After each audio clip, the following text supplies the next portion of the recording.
2024 সালে সারা দেশে 26,659টি এবং দিনে গড়ে 73টি অগ্নিকাণ্ডের ঘটনা ঘটেছে।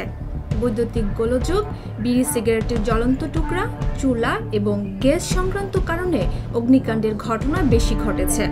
মঙ্গলবার দুপুরে ফায়ার সার্ভিস অ্যান্ড সিভিল ডিফেন্সের মিডিয়া সেলের স্টেশন অফিসার তালহা বিন জসিম গণমাধ্যমকে এই তথ্য জানান।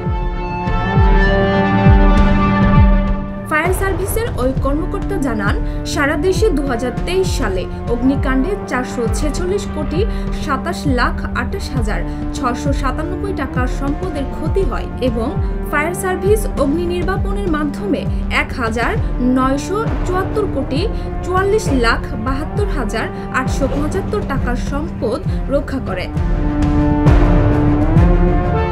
এছাড়া অগ্নিকাণ্ডে সারা দেশে 341 জন আহত ও 140 জন নিহত হয়েছেন। অগ্নি নির্বাপনের সময় 37 জন বিভাগীয় কর্মী আহত এবং অগ্নি নির্বাপন ও উদ্ধার কাজ করতে গিয়ে 2 জন কর্মী নিহত হন।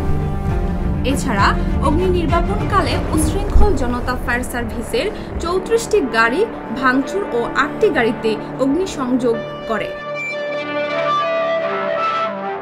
কারণ ভিত্তিক পরিসংখ্যানে দেখা গেছে 26,659টি আগুনের মধ্যে বৈদ্যুতিক গোলযোগের 9,069টি, বিড়ি সিগারেটের জ্বলন্ত টুকরা থেকে 4,139টি, চোলা থেকে 3,056টি, উচ্ছৃঙ্খল জনতা কর্তৃক 789টি, ছোটদের আগুন নিয়ে খেলার কারণে 759টি, উত্তপ্ত ছাই থেকে 735টি, গ্যাস সিলিন্ডার লিকেজ থেকে 704টি, গ্যাসের লাইন লিকেজ থেকে 465টি, গ্যাস সিলিন্ডার বিস্ফোরণ থেকে 44টি, কয়েল থেকে 455টি এবং আতশবাজি, ফানুস, পটকা পোড়ানো থেকে 64টি আগুনের ঘটনা ঘটে।